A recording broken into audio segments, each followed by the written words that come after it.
There we go. And we're live. Hello, everybody, and welcome to another episode of Where in the World. We're featuring the Danube region this week. And my guest today is my good friend in Vienna, Gerhard Straßgeschwantner. How did I do with that pronunciation, Gerhard? Not bad. Not bad. Okay, I'll take it. You know, I speak a little German, but your name is a tongue twister. So that's a little tough. So good evening to you there in Vienna. We'll come back to Gerhard in just a minute here. Just a little bit of housekeeping here. Lots of problems with Wi-Fi this morning, everybody. So hang in there if we have a drop at all. We're going to continue our Where in the World week of the Danube. On Friday at 10 o'clock Seattle time, I'll be doing a PowerPoint of the Danube River Cruise tour that we do at Imprint Tours. We did have a virtual tour of Prague scheduled for tomorrow, but the weather is bad in Prague this week. So we are rescheduling our good friend Katka in Prague for a virtual tour in 2 weeks. On Thursday, the 20th of May, we'll have Katka on for our virtual tour. So Gerhard there in Vienna is born and raised there in Vienna. He's a tour guide there, obviously. You know, Vienna is one of those cities that's just rich in history, and that allows Gerhard to be able to indulge in his interest in architecture. He's traveled extensively in Asia and worked for many years in various Mediterranean countries. Additionally, he co-created and curates the Third Man Museum in Vienna. Sorry, I just got a message on my screen. The museum is dedicated to the famous Orson Welles film noir and provides a canvas for exploring the fascinating and crucial post-war period of Vienna. Maybe we'll get into talking about that a little bit. The museum explains the historical backdrop of the film and portrays the everyday life of the city occupied and, like Berlin, divided by the Americans, British, and Soviets and French between 45 and 55. So Gerhard, welcome. How are you today? Thank you. Fine now. All right. Let's start with your career in tourism and your guiding. What is it about your job and lifestyle that you most enjoy? Today or? Yeah, today. Let's start with today. Yeah, anything. I'm happy when I'm able to run it on my own. So that's a bit difficult with working for tourism because it's lots of other people involved. But yeah, so that's the reason I started also this museum, because the museum I can run then my tours through the museum in the city and so on. But anyhow, so I was working with tourism. Let's say in Vienna, we always had tourism. So when I grew up, this was nothing unusual. For example, I know it from tourism that certain villages in Austria, let's say some 30, 40, 50 years ago, have been virtually untouched by tourism. For sure, not a group tourism. And then suddenly they built in these huge hotels, especially the skiing resorts. And before it was maybe 30 buildings, or village buildings, or little farmhouses and so on, maybe a pension. And now it's 40, 50 hotels, but we're talking about big hotels, big blocks. That's a disaster, because then your identity, I mean, this is all gone. But in Vienna, we always had it, always. Sure, it was a lot already. It was really piling up in the last few years, but now because of the pandemics, I think it cools down a bit.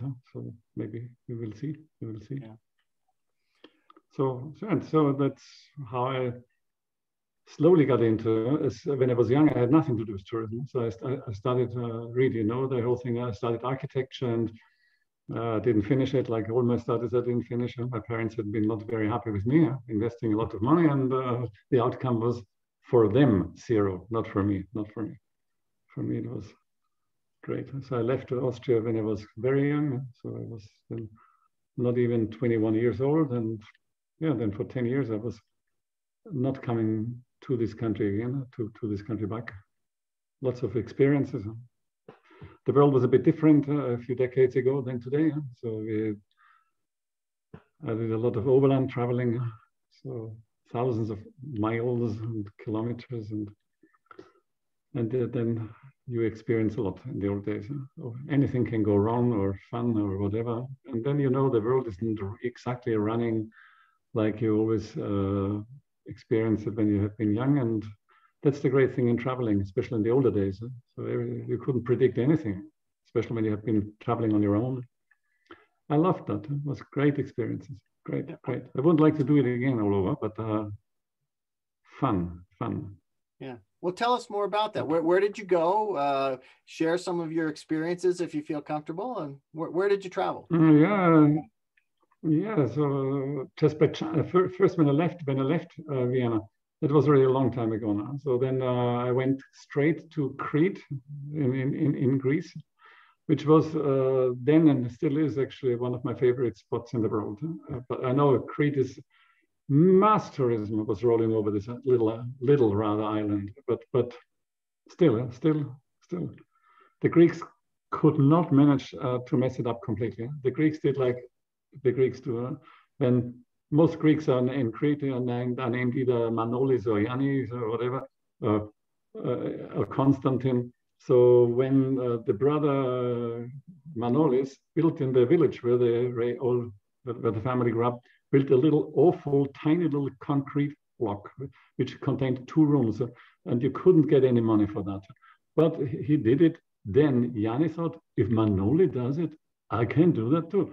And then Constantine thought, oh, I can do that too. And then they all did, and suddenly this beautiful bay, this virtually untouched nature was consisting of 100 or 120 of these awful, horrible looking little tiny concrete boxes.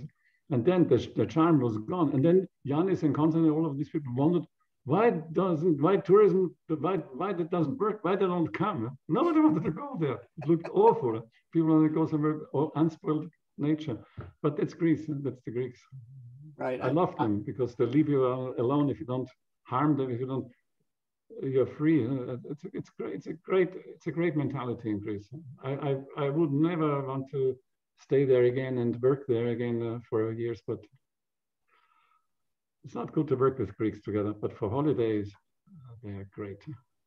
Yeah, I always say, I've worked in Greece quite a bit myself, and there's always a bit of chaos underneath the surface. And what I'm a kind of an armchair historian, and I look back and I see during the Renaissance and the Age of Reason and the Enlightenment in the West, Greece was under the thumb of the Ottomans, and so they kind of missed all those movements, which is in the big picture to me is a little bit of an explanation of why they just think differently than we do. And that's the key point. They just, like you just described, they just think differently than we do. They look like us, but they think differently. yeah, exactly. And I also find that they seem to have they seem a little bit unhospitable when you first meet Greek people. But you just got to find a way to get past that facade, whatever it is, strike up a conversation about the right subject or compliment them on their food or whatever. And then all of a sudden the walls come down, the gate is open, and then you get treated almost like family. It's exactly the opposite once you break through. Did you have an experience like that? Yeah, of course. I mean, I was 9.5 years actually living in Athens. So yeah, I was always a kind of exotic to them. So I was invited at parties and so on, and I was like a little parrot. I was very young also, and it was people that the ladies loved it and so on, to talk to me like, do you speak Greek a little? And so on. I could speak already, and I tried to speak a little, so I made them happy, and then I tried to speak better, and then they got even so this kind of. But nice, and then usually the guys and the girls on the parties in the older days, they separated a bit, so the women together and the guys together, and then you have to talk about money. That's Greece. So that every evening together with Greeks starts with money, and this starts always like that.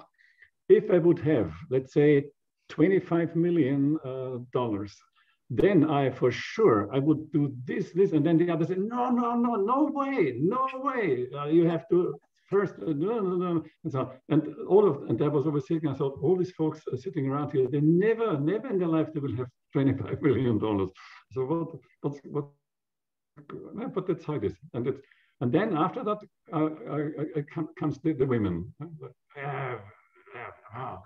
You know, Yannis last season, he had three Germans, and then blah, blah, and 2 French tourists and so on, and so on. And okay, and then comes politics. But then suddenly you're excluded. As a foreigner, you cannot get into this subject with them because they say, what does he want? You don't know, you're not a Greek. You don't know. So, and then suddenly you see there's always a wall between Westerners and between Greeks. That maybe today it's getting a bit better, right? But that was I learned that very fast, very quick, and so I kept silent, because as a foreigner, you don't understand. You don't understand Greek. You don't understand the Greece, the mythology, the whole thing, what we are. Greece will be the #1 nation soon, like that they always said. And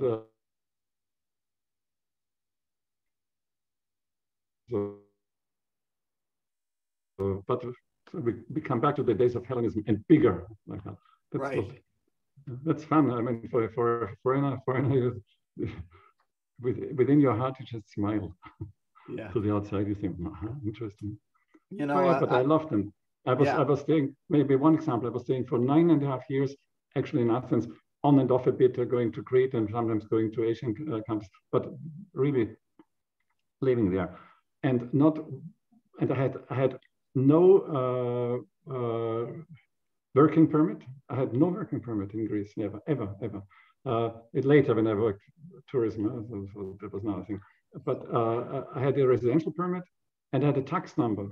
In no other country in the world, I think not even in Afghanistan or wherever, Pakistan, wherever, you can have a tax number, tax identification number, if you don't have a residential permit. You don't get that. But that's if you don't have a working permit. Right. But that's how the Greeks are. I went to the tax office. My Greek name was quite good, and I said to them, "I want to pay taxes." And they looked. There had been all ladies, and they looked at them at each other, and they said, "This guy wants to pay taxes." He says, "But he has no." And I thought, I was speaking in Greek with you. I can hear everything what you say, but but that's the Greeks. And then they said, yeah, it would be actually stupid to say to him, buzz off, because then he does it for sure illegally. Then he does not pay tax. And actually, we should. And then the other said, you can't. He has no. And so, and after about not half an hour, 1 hour, they said, okay, I get the whole thing. So, and that's for that. I love Greece. Yeah.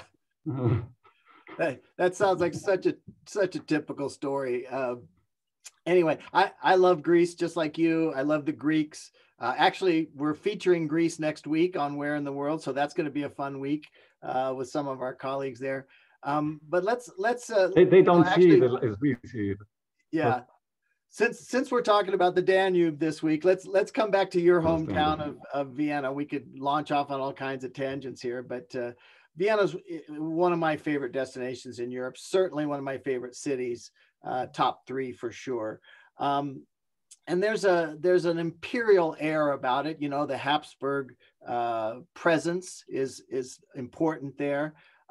With such a huge diversity of things to see and do, what do you recommend to first-time visitors? How do you describe your city, and what should people see if the first time they come to Vienna? Yeah, so the name Austria means something. That means this in the east. So Austria was a land east of the Reich, of the Frankenreich or whatever you can say it. And the problem was for the Central Reich, which today is about Germany and maybe some French territories, was that from the east, a lot of Hungarian tribes, Mongolian tribes, let's say about 1,000 years ago, they always through this kind of which is named Austria, but there was just forests.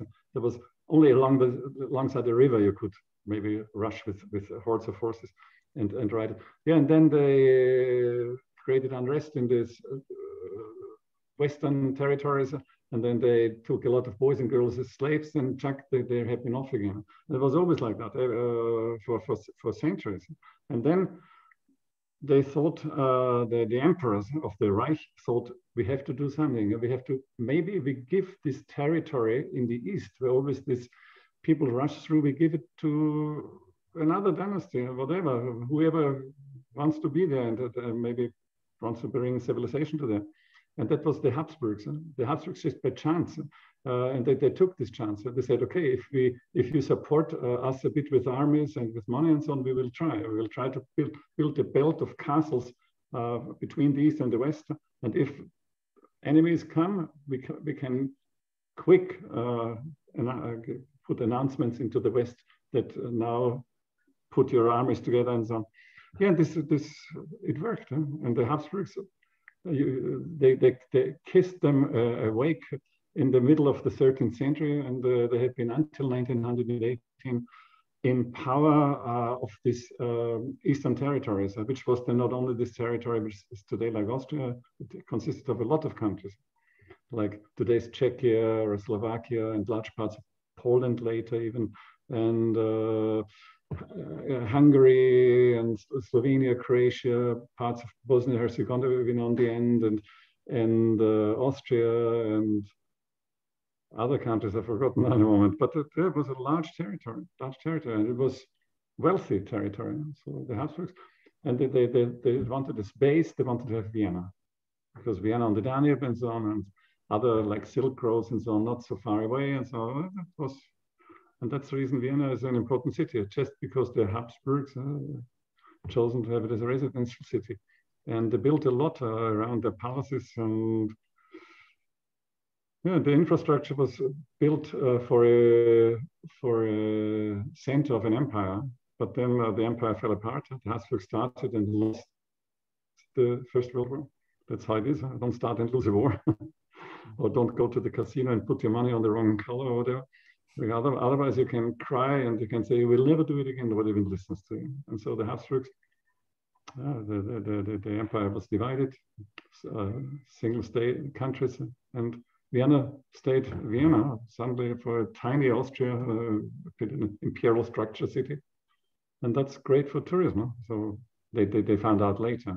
Tourism in Vienna, to this extent that tourist groups come and so on, only since I think about the 1950s it started.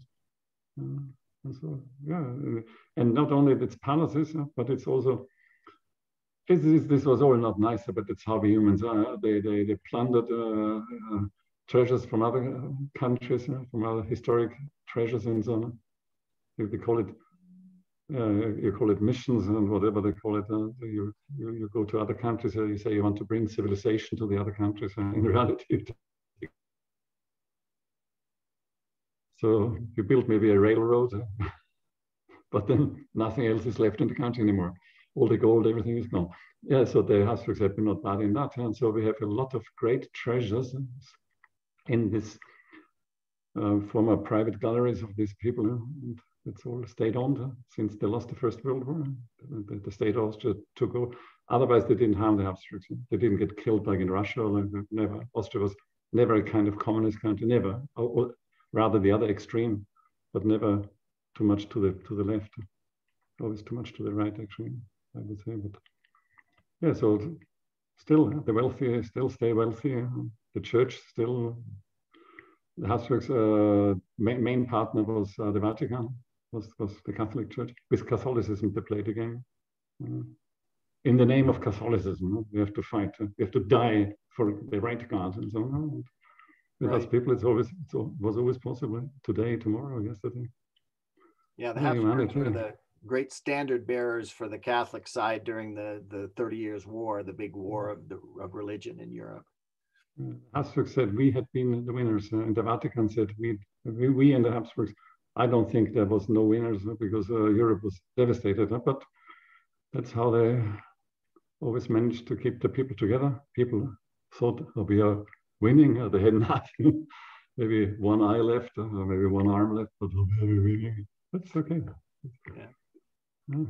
Yeah, but so that's accumulating a lot of treasures, a lot. Vienna really has.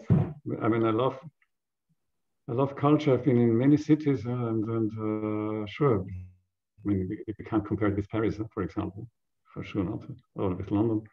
But Vienna has fine stuff, fine. Unfortunately, the Habsburgs have been not supporting much the architecture development or painting or sculpturing. That was all done in Italy and in France and other territories. So that's the reason Vienna never was leading in these fields, but the Habsburgs went for the music. So they pumped they the were mill. Big patrons of the music of music. Yeah. If you pump the if you feed overfeed a cat, then it gets big, or a dog or whatever, or a human. So and if they pumped so much money into the fields of music, so a lot of the stars of classic music in the older days, a lot of them came to Vienna, and some of them stayed for good even. Some of the very like all these famous Viennese musicians are not from Vienna, neither Mozart or Beethoven or Haydn or Brahms and whatever. Yeah, but they lived here, they worked here, they died here. So yeah, but not being born here. Right. But Vienna was the center. Great people came. Chopin, but Chopin was not stupid. He knew Vienna's. Yeah, that was the competition. Paris was for sure for certain musicians much better than Chopin. Luckily, realized it when he was only 22 years old, and he left then for Paris. But so we have a lot of great concert halls, and it's cultivated. Like it or not, I would love that this country has also some money for other culture, but here in Vienna, it's the opera, the state opera, has to be the top. Has to be the top musicians, the top directors, the top singers from all over the world have to be always constantly there, and if possible even employed in Vienna, and so on. So Vienna still today pumps a lot of money into that field. Yeah, there's quite a bit of state subsidy for the state opera house there, isn't there? And to keep it affordable for the average person if they want to go to an opera. I would say yes, because you can for the locals easier because you can have subscription tickets, so you buy like 10 or 12 in the line, and then that's usually not so expensive, because also it's like with overbooking in hotels or like airplanes, because there's a certain percentage of people like my mother-in-law, for example. She has a good subscription ticket in the opera house, row 11, seat 1. It's actually very good to see and to feel. But she's always, I think my knee is hurting. And then my wife is always getting very angry, and she says, which knee? And then my mother-in-law has to think about which knee it is today. And so on. But like that, so she maybe in a year she uses 4 of her 12 possibilities to go there. Yeah, and so it's, and also for tourism, I mean, if you know opera, if you are an opera lover, then you know anyhow these main opera houses in the world. There are not so many, to be honest. And then they know which seats are inexpensive and still a great bargain. So that's because you can't always select then one seat which is a bit more expensive than the seat next to it and so on. So you have the whole area, the region. It's A, B, C, D, or whatever. Yeah. So and if you know that secret, you can get also for 40 euros and 50 euros. You can get. There's a couple of things that I think are unique about Viennese Opera House. One, they keep that one section available for standing room only, and the tickets go on sale the day of the opera, and they're quite inexpensive. So if you're willing to stand, you can see an opera quite inexpensively. And am I not correct? Don't they change the performance on a daily basis during the season, and instead of running like 2 weeks of Turandot and then a week of Aida, or they change the scenes every day. That's absolutely unique, isn't it? So you need a lot of rehearsal stages. For example, you need sometimes for 3 operas on one day, which is crazy. I mean, because you have to do rehearsing for the opera tomorrow and for the after tomorrow, plus you have to build up for tonight, plus you have to take away from last night. So this is all, but the government pays that, and this gives Vienna it rates the opera house even higher. It's higher rated if you do things like that. La Scala does it a bit like that. But for example, La Scala and Vienna Opera, they work very close together. So that means they have usually, when you have like Toronto, you have, let's say, today in Vienna, then you have it tomorrow with mainly the same stuff in Milan, which is very near. So this is making it a bit sure, but still every night another show.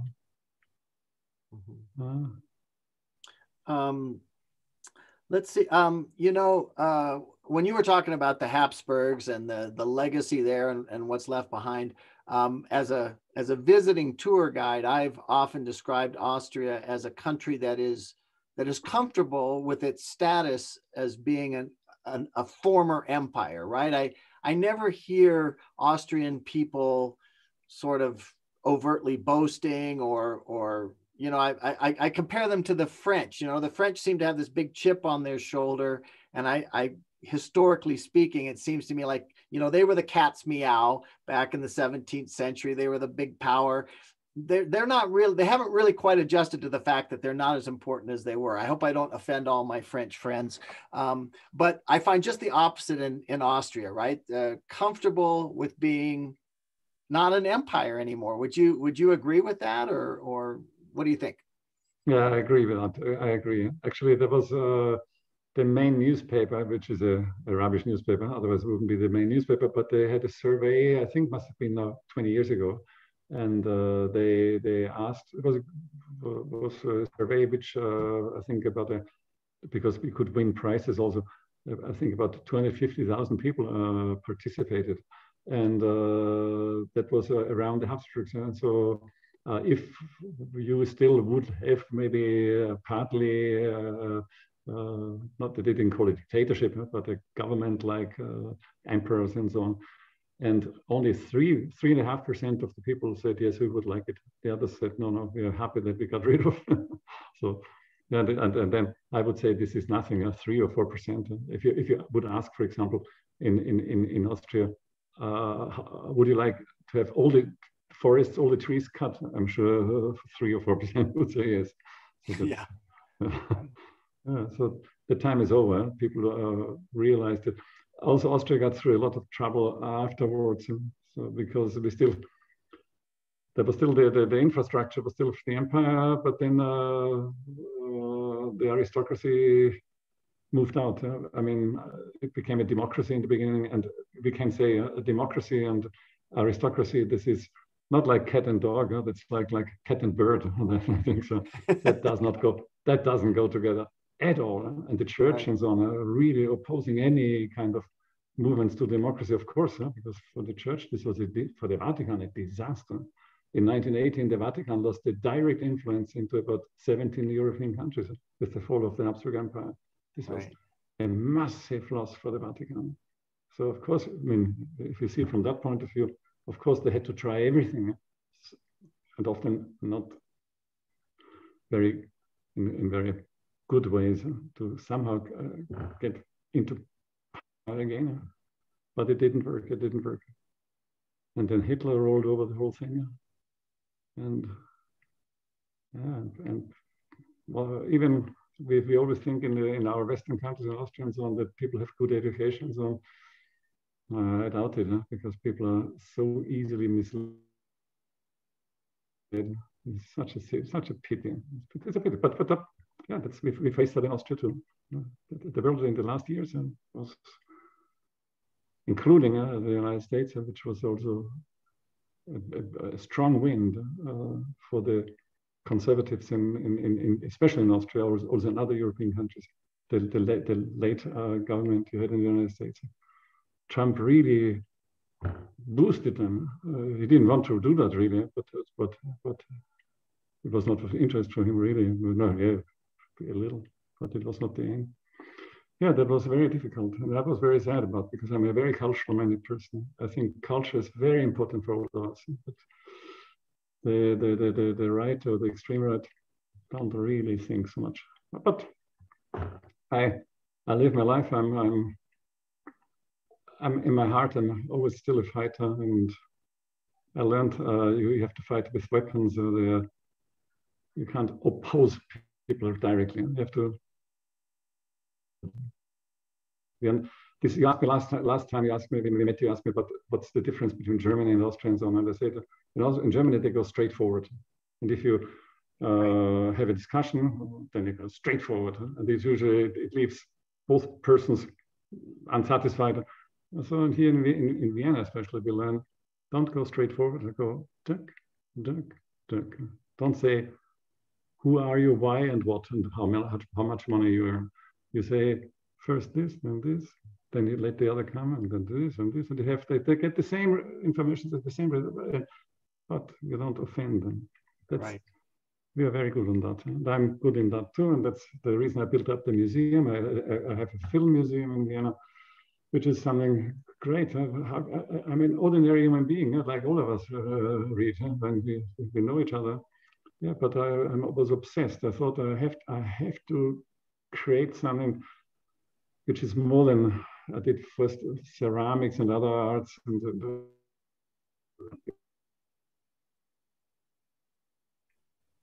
to enter this difficult to explain period of time that so many educated people turned into crazies, into nutcases, into beasts, partly. I don't. It's also so interesting that the humans.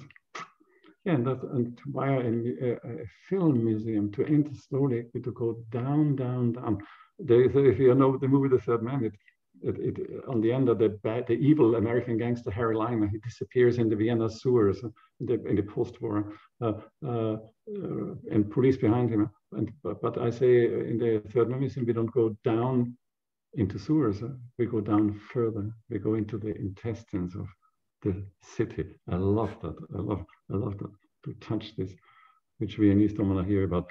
But yeah, that's cool. And I can do that. They let me. Nobody hassles me. I mean, I get no substitution. But I don't care. I don't. That's not the reason I did the whole project. That's still fun. I mean, you can really in our countries, you can really. Yeah, we are rather free compared to so many other strange governments around, starting from Hungary to also Poland and then anyhow in the East. Lucky. I'm very happy. I'm born where I was born. I couldn't choose it. I couldn't choose where I grew out of my mother's womb, but lucky me, I was not born in Iraq, for example. Yeah. I mean, I feel the same way. I'm not exactly proud of everything that's been going on in America lately, in particular our last administration, but I hope I don't get in trouble with our conservative viewers. But overall, I'm really, gosh, what a privileged life I have had, having been born in the United States and a place where there's political freedom. And yeah, it's nice. Really. People forget sometimes how that we are a minority in our countries compared to the others in the world. We can earn also some money, which in so many other countries is not possible. Even if you are willing to work in many countries, also in Europe, you can't make it. But in Austria and Vienna, you can. So. We got onto the subject of your Third Man Museum. Tell us more about that. Tell us about the process of how that began and when you decided to turn it into a public museum. And I'm a tour guide. I'm tour guiding since 1995, and I was working for an American company in Austria. They sent always wealthy, mainly Jewish people, which had once relatives in Vienna, which either got murdered in the Holocaust by us Viennese, or they fled and so on. So no good memories. And there's some of these Jewish people in the United States some, not many, we have to also say, they made it, they got some money together, and some of these people said, we don't want to die without facing it one more time. That's in the Jewish religion something special. You have to this what do you say, never again. Yeah, and then they had me as a guide often because I was working for this agency, and I did not know much because in Austria we didn't learn much about the Holocaust and so on. This is maybe today it's a bit better, not much. And yeah, they said, remember, these people often, I picked them up from the finest hotels in the city with limousines, with drivers and so on. And they said to me right away, they said, don't fool around with us. We are only for a day or two in Vienna, and tell us honestly, where are they? And they said, they began to say, no, come on, you know what I mean. Where are they? Where are they crawling around and so on? And they seen in the United States television often the skinheads of Germany, but in Austria we never had skinheads. In Austria it's another thing. They look often nicer, so they don't have clothes and so on. But inside, it's not much difference maybe. Yeah, and then they said we don't have that. They behind bushes you won't find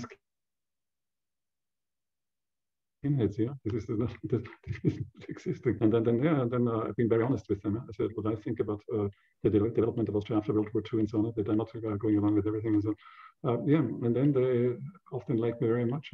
That was often very strong. Even they had been really conservative Jewish people, but not ultra Orthodox. Otherwise, they wouldn't talk to a guy like me anyhow.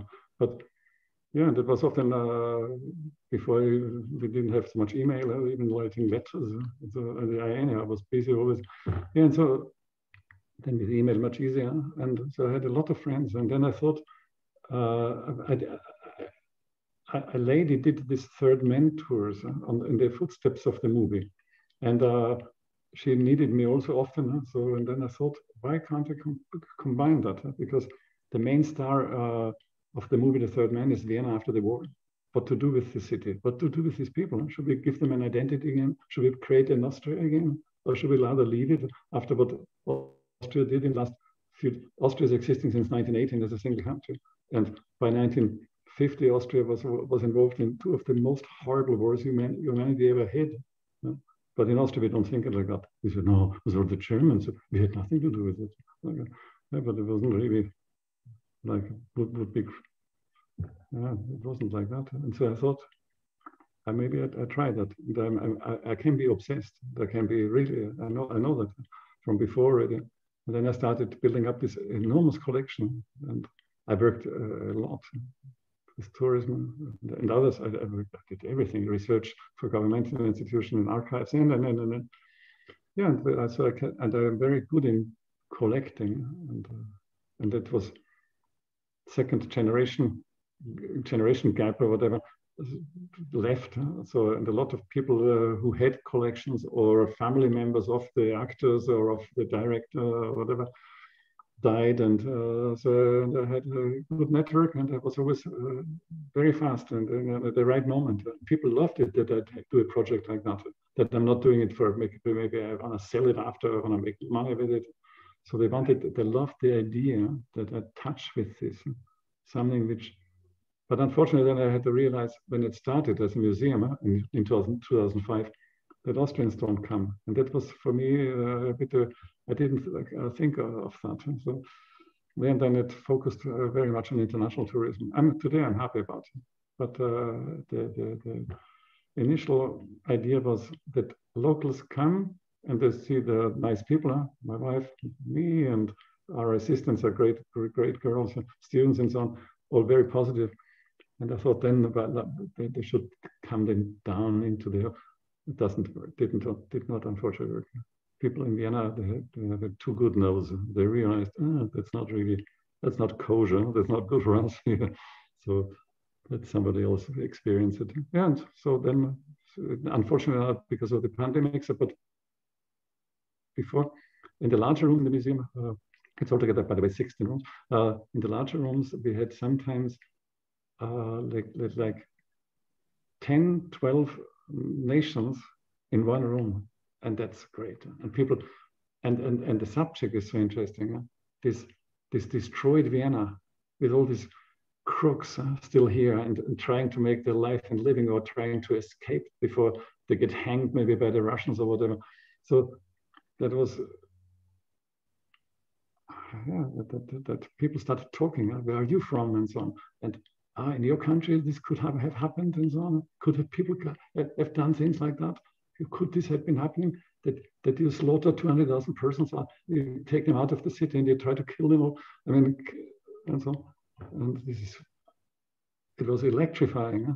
And then my wife in the beginning, she wasn't very happy with the whole thing. But then when she realized that people came up after they going through the exhibition and so on, and they came back through the shop outside, they in their eyes, or they had been very, very touched.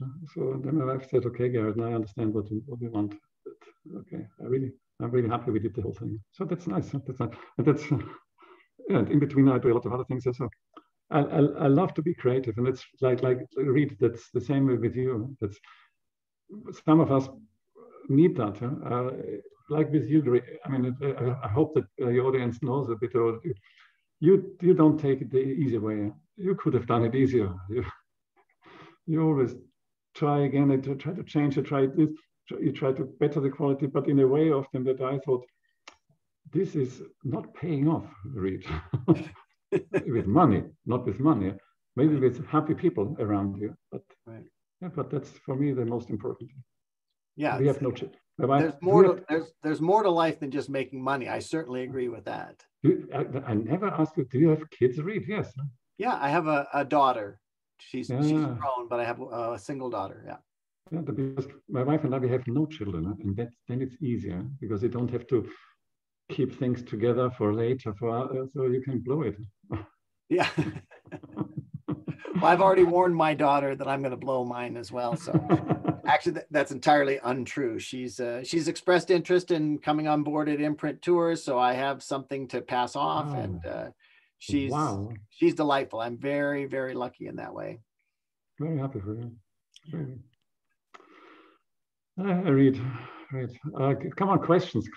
Okay. Well, actually, you were talking about the movie. I want to make sure that our viewers understand that Vienna was like Berlin after World War II. It was divided up into the four sections, right? Russian, French, British, and American. So it was a divided city, and it could have gone just as badly as it did in Berlin, where the city gets isolated. So the context of the movie that you've built your museum around is this troubled period right after the war of how is Austria going to go? Is it going to remain with the West, or is it going to be sort of sucked up by the Russians? And so that's a big theme in the movie. Am I portraying that correctly? Sure. The whole eastern part of the country, of this little country Austria, but including Vienna, was Soviet, was Russian. So in Stalin never would have been giving this up. Right. Stalin wanted to have the space now in the West for his territories. Yeah, but the American administration did something fantastic. And so, but this was all luck, had nothing to do with Austria, nothing. The Austrians, they are proud of everything.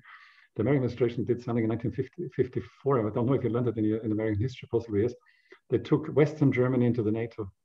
And this is what the Russians never thought can happen, that the Germans give up, that the Americans give up Eastern Germany with Berlin to the Russians. Yeah, and then the Russians knew the next step of the Americans will be to take Western Austria into the NATO, and then to leave Eastern Austria with Vienna to the Russians. But then the NATO planes could have been flying through Austria directly into the Soviet airspace. And this is after the death of Stalin, otherwise it's true. But this, the Russians did not want to, so they got these bargains with Austria. So if Austria declares neutrality and never ever lets foreign armies or foreign warplanes or crossing airspace and so on, then they leave. But the Russians made it clear, if Austria violates that, a day later we will be back. It will be, but Austria was then very tricky, and with the help of the United States a lot, Austria could get quite independent as far as you can get independent as a tiny country. But yeah, and the Marshall Plan was fantastic for this country. That's true, fantastic. This is something I miss really today, because of course I'm stuck much in this history of 1930s, 40s, 50s. But it's bad. The times have been often. We had then, especially in the later 1940s, we had politicians in the world that could look ahead, and they had power. Today, a politician in our, come on.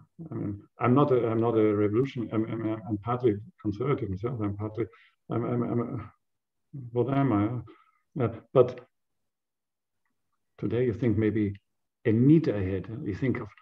If you can today, you can make to grab the whole money. Don't forget about what happens afterwards. Forget it. Some other people will deal with it. But I have it, and I take it quick out of the country. Absolutely. Yeah, that's today the politicians in this country, in other countries too. This is sad, but this is standard. Who becomes a politician? If I would become a politician, for example, my wife would close the door. She wouldn't let me in the apartment anymore. This is the standing of politicians in these countries today. Right. It's sad, because they shape a part of our lives. Right. These gangsters. Right. Let's we've got only a little bit of time left. I want to turn to a historical subject, but let's pick a fun one.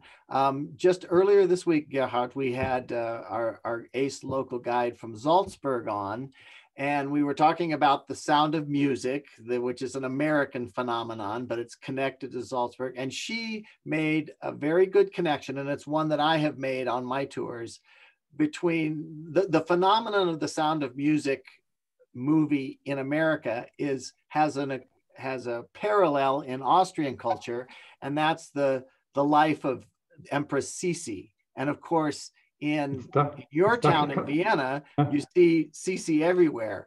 I'm just going to ask you to comment on that, her life, and why it's become such an important part of Austrian culture, and why you see her everywhere in Vienna, and maybe even something about the movie that they made in the 50s about Sisi's life.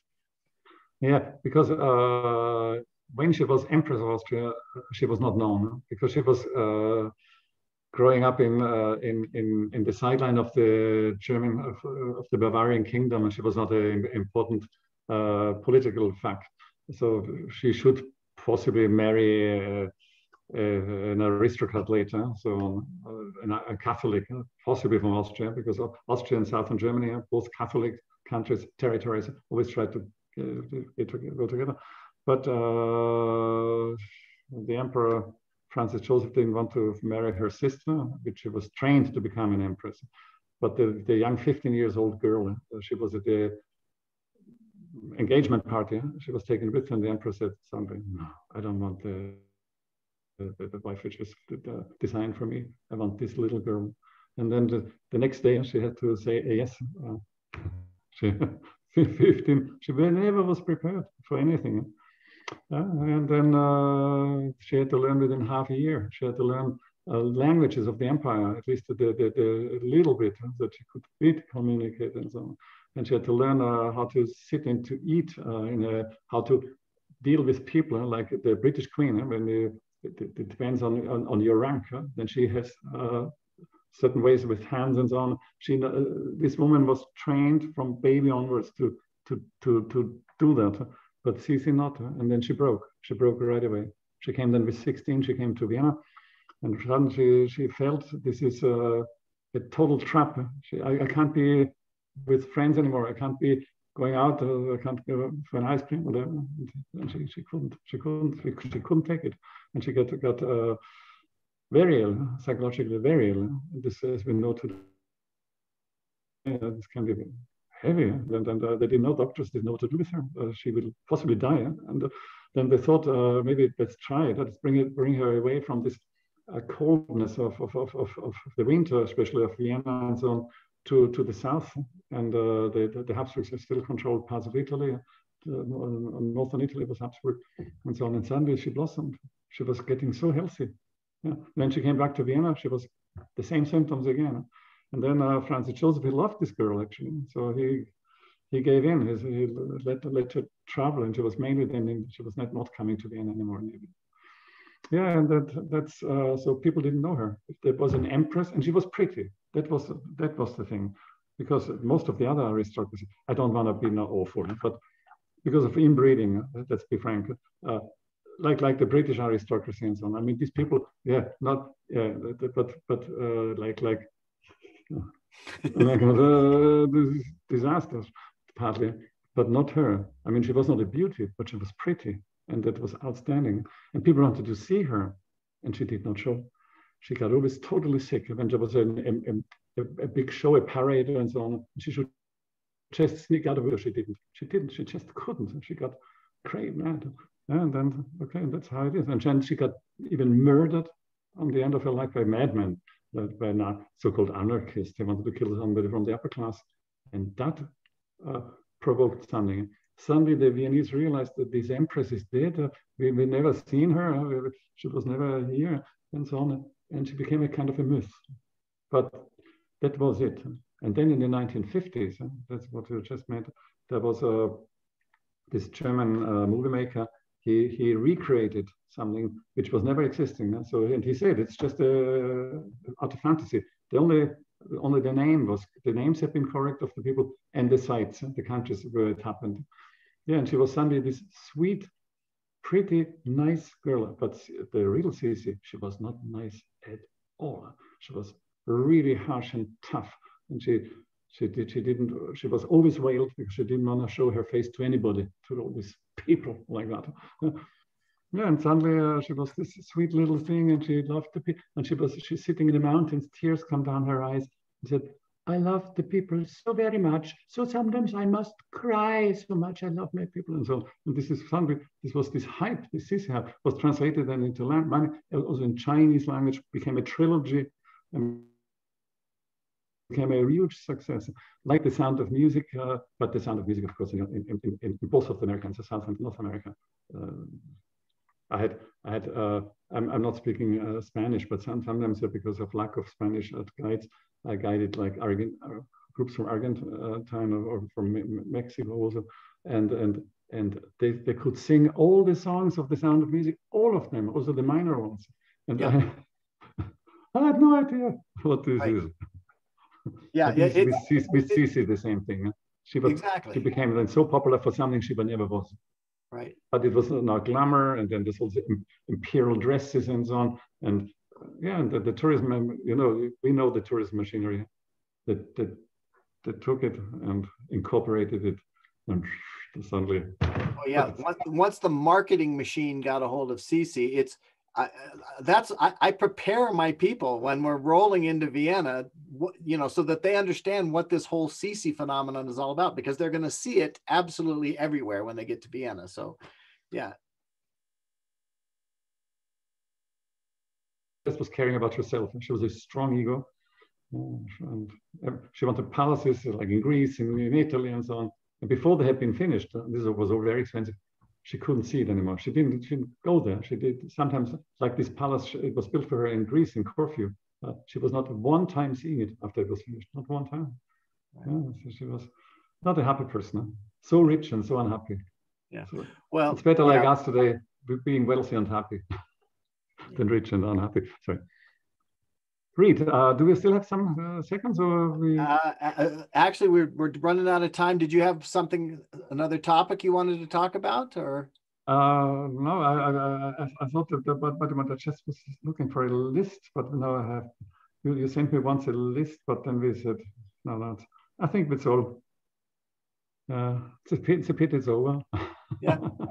Well, yeah, we covered a lot of ground, and thank you for your time and introducing us a little bit to Austria and a little bit of Greece and a little bit of Sisi in the past, and we covered some topics here. So, Gerhard, really appreciate you. And I hope that we didn't do too much zigzag. I hope it's great for your friends, for your audience, that we did it today like we did it. Hopefully, thank you. Forgive us if not. All right. So great to see you. And for everybody watching, we've got PowerPoint for the Danube River Cruise Tour on Friday, 10 o'clock Seattle time, if you want to tune in. As I mentioned earlier in the program, we've got Greece on the docket for next week. That'll be a lot of fun. So thanks for tuning in, and everybody keep on traveling and travel with intent. Auf Wiedersehen, Gerhard. Bye-bye, everybody. Cheers.